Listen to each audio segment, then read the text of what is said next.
2025년 4월 20일 이번 주 하나님께서 주시는 말씀은 마태복음 28장 6절 부활이라는 제목으로 하나님의 말씀을 나누고자 합니다.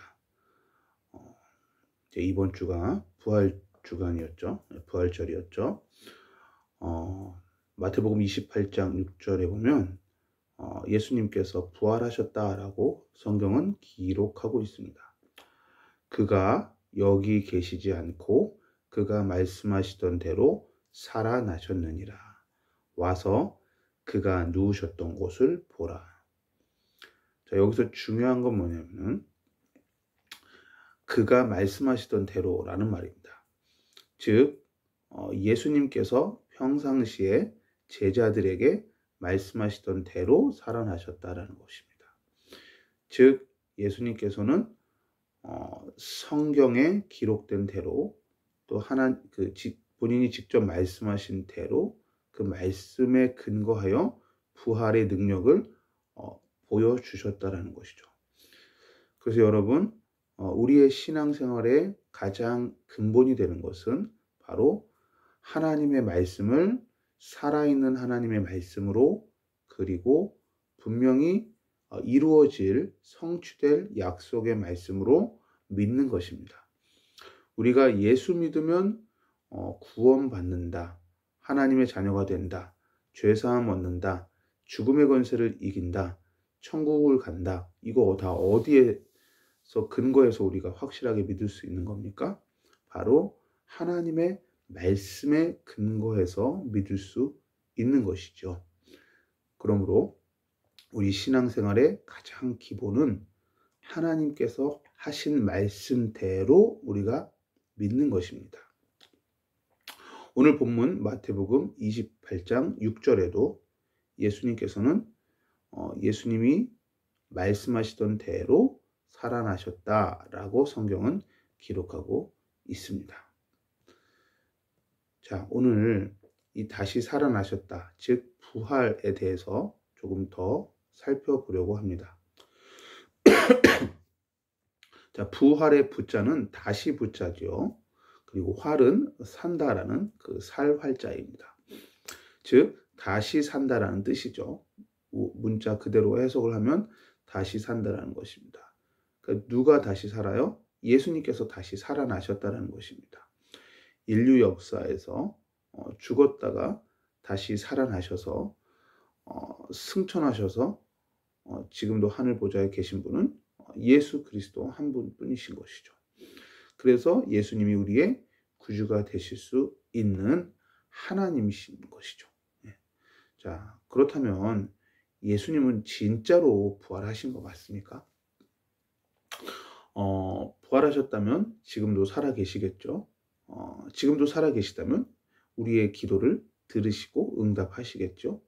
그리고 진짜로 살아계시다면 지금도 우리의 삶에서 동행하면서 본인이 함께 하심을 우리의 삶에서 여러 가지 문제와 사건과 환경 가운데 확증해 주시겠죠. 예. 그런 면에서 예수님이 살아계심을 우리는 신앙생활을 하면서 경험할 수 있습니다. 근데 이제 이 본문으로 돌아가서 그렇게 우리가 일상생활에서 예수님의 살아계심을 경험할 수 있는 것도 맞고요. 또 오늘 이 본문에서 보시면 예수님께서 살아나셨다, 와서 그가 누우셨던 곳을 보라, 이렇게 이야기합니다. 그럼 누우셨던 곳을 봤는데 어떤 일이 있다는 거죠? 그가 여기 계시지 않다라는 것이죠. 그러면 예수님이 사라지신 겁니다. 그럼 그 무덤에서 사라졌다는 거는 둘 중에 하나겠죠. 누가 그 시체를 훔쳐갔거나 아니면 실제로 진짜로 부활하셔서 제자들에게 나타나셨거나, 그죠?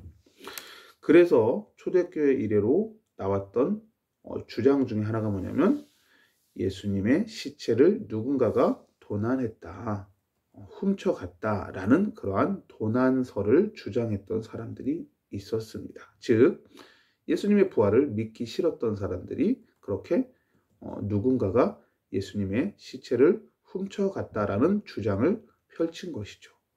자, 그런데 이것은 역설적으로 예수님의 시체가 그 예수님의 무덤 안에 실제로 없다라는 것을 역설적으로 증명하는 말이 되는 것이죠. 그러므로 도난설을 주장한다라는 것은 곧 예수님의 시체가 없다라는 것이고, 즉 예수님이 실제로 말씀하시던 대로 부활하셨다라는 것을 증명하는 증거가 되는 것입니다. 또 어떠한 주장이 있었냐면 환상을 보았다라는 주장을 하는 사람들이 있었습니다. 예수님을 너무나 간절히 사모하다 보니까 예수님이 꿈속에 나타나셨는데 그것을 실제로 본 것처럼 착각한 사람들이 예수님이 살아계시다라고 그렇게 헛소리를 하고 다녔다라는 주장입니다. 그게 바로 환상설이죠. 환상을 봤다라는 것입니다. 그런데 이 말을 또 뒤집어 생각해 보면 실제로 예수님을 두 눈으로 똑똑히 본 사람들이 있었다라는 증거의 하나가 되는 것이죠. 즉 예수님의 부활하심에 대한 또 다른 역설적 증거가 된다라는 것입니다. 환상을 보았다. 어쨌든 예수님을 보았다라는 거잖아요. 실제로 예수님이 부활하신 것을 보고 너무나 놀라서 막 사람들이 흥분을 했는데, 어떤 사람들은 무덤에 가서 실제로 그 무덤을 가보니까 시체가 없는 걸 보고 너무나 두려워서 막 도망가기도 하고 했는데, 성경에도 그게 나오죠. 그러다 보니까 사람들은 아마도 환상을 보았겠지라고 그렇게 해석을 하기도 했던 것이죠. 뭐 그 당시에는 CCTV가 있는 것도 아니고 비디오 카메라가 있는 것도 아니고 하니까 그러한 논리가 조금 먹혀 들어갔던 것이겠죠. 그러므로 역설적으로 생각하면은 예수님을 실제로 본 사람이 있다라는 증거가 되는 것입니다. 즉 예수님은 부활하셨다라는 것이죠. 또 어떤 사람들은 예수님이 실제로 돌아가신 것이 아니고 기절하신 것이다, 이렇게 말하는 사람도 있어요. 즉 덜 죽였다는 거죠. 옆구리에 창을 찔렀는데도 덜 죽였다. 그래서 죽은 줄 알고 무덤에 넣었는데 알고 봤더니 덜 죽여서 다시 훌훌 털고 다시 일어나서 돌아다닌 것이다. 뭐 그렇게 이야기하는 사람도 있습니다. 근데 결국 이 기절설도 뭐냐면은 예수님이 실제로 제자들에게 나타나셨고 많은 사람들에게 나타나셨다라는 것을 역설적으로 증명하는 그러한 주장이 되는 것입니다. 그러므로 지금 제가 말씀드린 이 세 가지 도난설과 환상설과 기절설은 모두 다 예수님의 부활하심을 역설적으로 확증하는 증거가 되는 것입니다. 이렇게 논리적으로 보아도 예수님은 부활하신 것이 맞습니다. 그렇지만 요즘 사람들이 논리 가지고 예수를 믿습니까? 그러한 논리는 우리가 기본적으로는 이해하고 알고 있어야 되지만, 더 중요한 건 뭐냐면 내가 정말로 예수님과 함께 동행하는 것을 우리의 삶에서 매일매일 확실히 경험하는 것이 더 중요합니다. 부활하신 예수님은 실제로 지금도 살아 계시기 때문에 우리가 하는 기도에, 우리의 신음소리에 응답하십니다. 우리의 기도를 듣고 계십니다. 그리고 지금도 우리에게 약속된 성경 66권의 말씀을 통해서 우리 개개인에게 꼭 맞는 맞춤형 안내를 말씀을 통해서, 성경 66권의 말씀을 통해서 그렇게 우리의 인생을 인도해 나가고 계십니다. 그러므로 그렇게 성령의 함께 하심과 예수님의 함께 하심과 그리고 그 예수님이 우리를 말씀 가운데로 인도하시는 그러한 성령의 내주와 인도와 또한 그러한 역사하심을 통해서 우리는 예수님이 실제로 부활하셨구나라는 것을 확인할 수 있습니다. 또한 그렇게 확인해야 되는 것이죠. 그것이 바로 신앙생활인 것이죠. 자, 우리에게 이 부활을 확실히 믿는 것이 왜 그렇게 중요하냐? 바로 우리가 인생을 살다 보면 흔들릴 때가 있기 때문에 그렇습니다. 마음이 갈 때라고 하죠. 마음이 막 흔들흔들 할 때가 있습니다.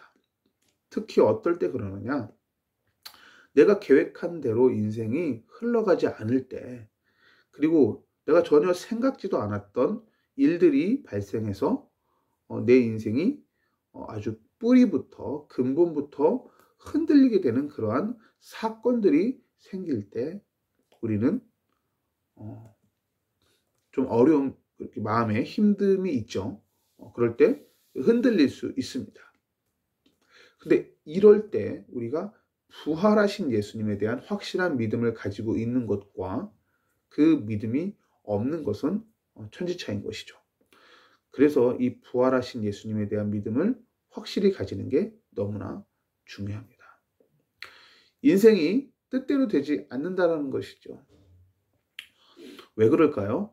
전도서 3장 11절은 이미 이러한 질문에 대한, 이러한 궁금증에 대한 답을 기록해 두고 있습니다. 전도서 3장 11절, 제가 얼마 전에 한번 나누었던 말씀인데 한 번 더 살펴보겠습니다.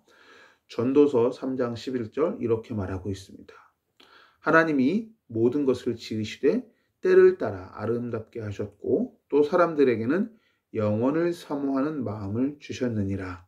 그러나, 이 그러나가 중요해요. 그러나 반전인 것이죠. 하나님이 하시는 일의 시종을 사람으로 측량할 수 없게 하셨도다. 하나님께서 무언가를 행하고 계시는데 도대체 하나님께서 내 인생에서 무엇을 하고 계시는지 나는 알 수 없는 거예요. 그럴 때가 있다라는 것입니다. 그것이 성경에 지금 기록되어 있어요. 하나님이 하시는 일의 시종. 시종이 뭡니까? 시작 시자에 마칠 종자 아닙니까? 하나님이 하시는 일의 시작과 끝을 사람으로 측량할 수 없게 하셨도다. 그래서 내가 인생의 어떤 단면만 스틸 사진으로 딱 찍어서 그 장면만 현상에서 확대해서 본다고 하면 너무 인생이 비참해 보이는 그러한 순간순간들이 있다라는 것입니다. 왜냐? 지금 하나님이 내 인생에 무엇을 하고 계시는지 알지 못하니까요. 그렇게 인생을 살아가는데 결국 그렇게 인생을 살아가는 그 마지막 끝에는 무엇이 기다리고 있습니까? 우리가 잘 알고 있는 생로병사. 마지막은 뭐죠? 바로 죽을 사자, 죽음입니다. 인생에 있어서 확실하게 우리가 불신자에게도 접근할 수 있는 복음의 접촉점 중에 하나가 뭐냐면 바로 누구나 죽는다라는 것입니다. 그러므로 누구를 만나든지 간에 인생이 결국 마지막에는 죽지 않습니까? 라고 대화를 나눌 수가 있는 것이죠. 정말 진지하게만 반응한다면 그 말씀을 듣는 상대방은 구원의 여망이 있는 것이죠. 왜냐하면 인정할 수밖에 없으니까. 맞다, 나도 언젠가는 죽는구나 라는 것을 인정하면 이 죽음의 문제를 어떻게 해결해야 되지? 라고 진지하게만 질문하게 되면 바로 죽음의 권세를 이기시고 부활하신 예수님이 부활의 첫 열매라는 사실만 믿으면 나도 예수 믿고 부활의 소망을 가지고 살아야겠구나. 천국과 영생에 대한 소망을 가지고 살아야겠구나. 라고 그렇게 결론이 맺어질 수 있는 것이죠. 그러므로 이 죽음에 대한 고찰은 매우 중요합니다. 인생의 끝에는 결국 죽음이 우리를 기다리고 있기 때문에 그렇습니다. 초등학교 시절에 친했던 친구들, 중학교 시절에 친했던 친구들이 이제 한 30년, 40년의 세월이 지나고 나면 각자의 살아가는 인생의 소위 말하는 레벨이 달라지게 됩니다. 어떤 사람은 정말 그죠? 몇십억짜리 그러한 집에서 사는 사람들도 있고요. 어떤 사람들은 아직도 월세를 전전하는 사람들도 있습니다. 그 인생을 살다 보면 그렇게 인생의 소위 레벨이 그죠? 재정적인 경제적 수준이 차이가 나게 되어 있습니다. 각자에게 주어진 돈을 버는 능력도 다르고 또 각자를 향한 하나님의 계획이 다르다 보니까 이 세상에서는 그렇게 어떤 삶의 경제적 수준이 날 수 있는 것이죠. 그것에 대해서 우리는 너무 또 슬퍼할 필요도 없습니다. 근데 중요한 건 뭐냐면 그 마지막은 결국 뭐냐면 죽음에서 다 같이 만난다는 것입니다. 누구라도 죽음을 피할 수가 없다는 겁니다. 역사에서 가장 위대한 왕이었던, 성경에서 가장 위대한 왕이었던 다윗도 죽을 날을 맞이하게 됩니다. 그 장면이 바로 열왕기상 2장 1절과 2절입니다. 이렇게 말합니다. 다윗이 죽을 날이 임박함에 그의 아들 솔로몬에게 명령하여 이르되 내가 이제 세상 모든 사람이 가는 길로 가게 되었노니 너는 힘써 대장부가 되고 내 하나님 여호와의 명령을 지켜 그 길로 행하여 그 법률과 계명과 율례와 증거를 모세의 율법에 기록된 대로 지키라. 그리하면 네가 무엇을 하든지 어디로 가든지 형통할지라. 다윗이 죽을 날이 임박함에, 즉 다윗도 죽음을 맞이한다라는 것입니다. 그래서 이제 그의 아들 솔로몬에게 이렇게 말을 하는 거죠. 내가 이제 세상 모든 사람이 가는 길로 가게 되었느니 너는 하나님의 명령을 지키고 행하라. 그죠? 그러면 형통할 것이다. 그렇게 약속의 말씀을 권면하는 것이죠. 자, 여기서 다윗이 아주 중요한 말을 하죠. 내가 이제 어디를 간다? 세상 모든 사람이 가는 길로 가게 되었다. 즉, 이 세상 모든 사람은 다 동일한 길을 향해 가고 있습니다. 중간에 가는 길은 다를 수 있어요. 그런데 마지막 종착지는 똑같은 거예요. 조금 쉽게 표현을 하자면 서울에서 부산을 가는데 어떤 사람은 KTX로 갈 수 있겠죠. 어떤 사람은 수서역에서 출발하면 SRT를 타고 갈 수 있겠죠. 어떤 사람은 서울 고속버스 터미널에서 버스를 타고 갈 수도 있을 것입니다. 어떤 사람은 개인 자동차로 갈 수도 있겠죠. 어떤 사람은 비행기로, 그죠? 김포공항에서 김해공항으로 비행기를 타고 갈 수도 있을 것입니다.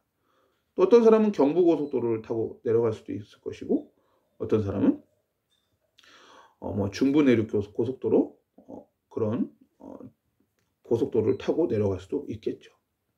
즉 가는 방법은 여러 가지가 있는 것이죠. 그렇지만 결국 종착역은 부산이잖아요. 그런 것처럼 우리의 인생의 종착역도 바로 죽음이라는 것입니다.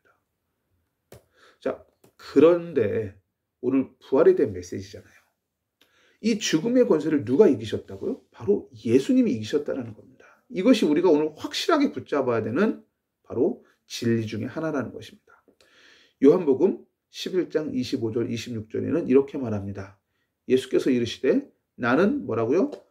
예수님 자신을 표현할 때 이렇게 말했어요. 나는 부활이요 생명이니 나를 믿는 자는 죽어도 살겠고 무릇 살아서 나를 믿는 자는 영원히 죽지 아니하리니 이것을 네가 믿느냐. 그러니까 이것을 너희들이 믿어야 된다는 말인 거죠. 뭘 믿어야 된다는 거예요? 예수님이 부활이고 예수님이 생명이라는 겁니다. 그래서 이 예수님을 믿는 자는 죽어도 다시 살겠다라는 것. 부활에 대한 소망을 믿으라는 겁니다. 고린도전서 15장 20절에도 이렇게 말하죠. 예수님이 바로 누구다? 이 예수 그리스도께서 죽은 자 가운데서 다시 살아나셔서 뭘 하셨다?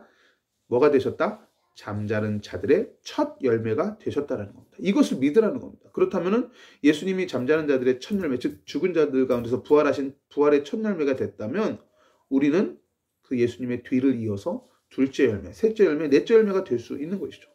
그러므로 예수 믿으면 죽음의 권세를 이기고 영생에 대한 소망을 가지고 그리고 우리의 썩어질 몸도 썩지 아니할 몸으로 다시 부활할 것에 대한 믿음을 가지고 살아가는 것입니다. 히브리서 6장 2절도 이렇게 말해요. 세례들과 안수와 죽은 자의 부활과 영원한 심판에 관한 교훈의 털을 다시 닦지 말고 완전한 대로 나아갈지니라. 바꿔 말하면 죽은 자의 부활에 대한 신앙은, 믿음은, 교리는, 이 교훈은 바로 다시 닦지 않아야 될 만큼 아주 기본적인 거라는 겁니다. 즉 이거는 신앙생활에서 반드시 알아야 되는 기초라는 것이죠.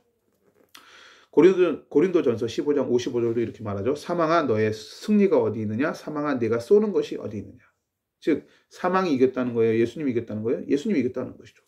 예수님은 죽음의 권세를 이기시고 부활하셨습니다. 이걸 우리가 확실하게 믿어야 되는 것이죠.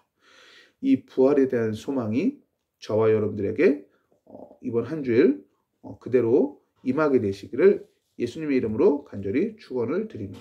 기도하겠습니다. 하나님, 오늘 예수님께서 죽음의 권세를 이기시고 부활하셨음에 대해서 말씀을 통해서 살펴보았습니다. 예수님을 믿는 자는 죽어도 살겠고라고 우리에게 부활에 대한 약속을 주셨습니다. 예수님께서 잠자는 자들의 첫 열매가 되셨다고 부활의 소망을 우리에게 약속으로 주셨습니다. 이 사실을 우리도 믿고 죄의 권세를 깨뜨리신 예수님께서 죽음의 권세도 깨뜨리셨음을 믿고 그분이 부활하셔서 지금도 이 사실을 믿는 자들에게 영생의 축복을 주시는 것을 확실히 믿게 하여 주시고 이 사실을 이웃에게 전하는 예수님의 증인 되게 하여 주옵소서. 예수님의 이름으로 기도합니다. 아멘.